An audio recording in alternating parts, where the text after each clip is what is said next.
सुबह ना मुझे जॉगिंग करने का बड़ा ही मन हो रहा था, तो मैंने फटाफट से जॉगिंग करना स्टार्ट किया ही था कि मेरे अंगूठे में थोड़ी सी चोट लग गई।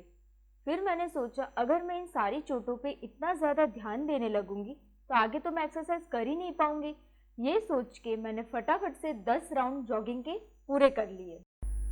फिर मैंने फॉरवर्ड बेंडिंग के दो अलग अलग वर्जन के 30-30 काउंट्स किए। उसके बाद ट्रायंगल पोज के भी 30-30 काउंट्स किए, यानी कि टोटल 60 काउंट्स किए। आज मैंने डक वॉक ट्राई किया जिसके मैंने 20 स्टेप्स किए। इससे मुझे पैर में थोड़ा सा दर्द भी महसूस हुआ, पर आई थिंक आज मेरा पहला दिन था इसीलिए ऐसा हुआ। अगर मैं इसको रोज़ करूँगी तो दिक्कत नहीं होगी। क्विक वर्कआउट के बाद मैं फ्रेश होके फटाफट से चली गई मंदिर, क्योंकि बिना मंदिर जाए दिन की शुरुआत अच्छी हो ही नहीं सकती। ये मेरा डेली का रूटीन है, मैं रोज़ मंदिर जाती हूँ। मंदिर जाने के बाद मैं थोड़ी देर ध्यान और कुछ पूजा करती हूँ। शाम के समय में मुझे गंगा जी जाना बहुत ही ज़्यादा पसंद है, पर काफ़ी दिनों से मैं गंगा जी जा नहीं पाई थी, तो आज मुझे गंगा जी जाने का मौका मिला है, तो मैं फटाफट से अपनी स्कूटी में गंगा जी जा रही हूँ। ये वाला जो रोड है इसको हम लोग बंदे वाला रोड बोलते हैं।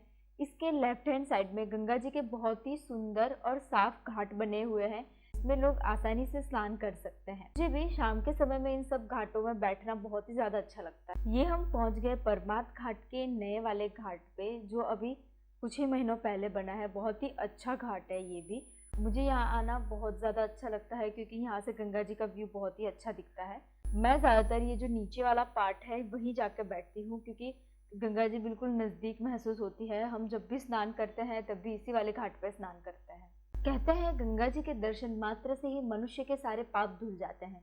मैं खुद को बहुत ही ज़्यादा लकी मानती हूँ, क्योंकि मैं जब चाहे तब गंगा जी का दर्शन कर सकती हूँ, आचमन कर सकती हूँ, स्नान कर सकती हूँ। बिलीव मी, अगर लाइफ में कभी भी मौका मिले गंगा जी के किनारे पर बैठने का, तो शांति से बैठ के उनके स्वरूप को स्मरण करने से ही आपका सारा स्ट्रेस उनकी धाराओं में बह जाएगा। ट्राई ज़रूर करिएगा। हम जब घाट से निकल रहे थे तो हमने देखा एक ग्रुप बहुत ही अच्छे तरीके से संस्कृत के मंत्रों का पाठ कर रहे थे, जहाँ पे बच्चे बूढ़े भी शामिल थे।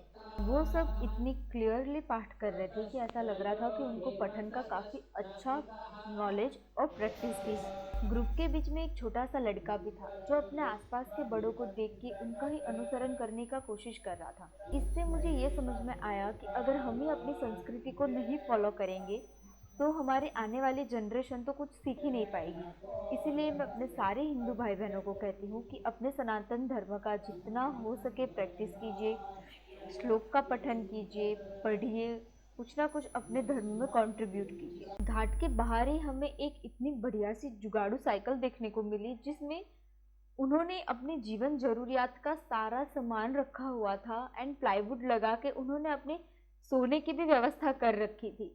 तो इसे मैं जो है एक चलता फिरता घर के रूप में देख रही थी, जिसको हम हाउस ऑन साइकिल भी कह सकते हैं।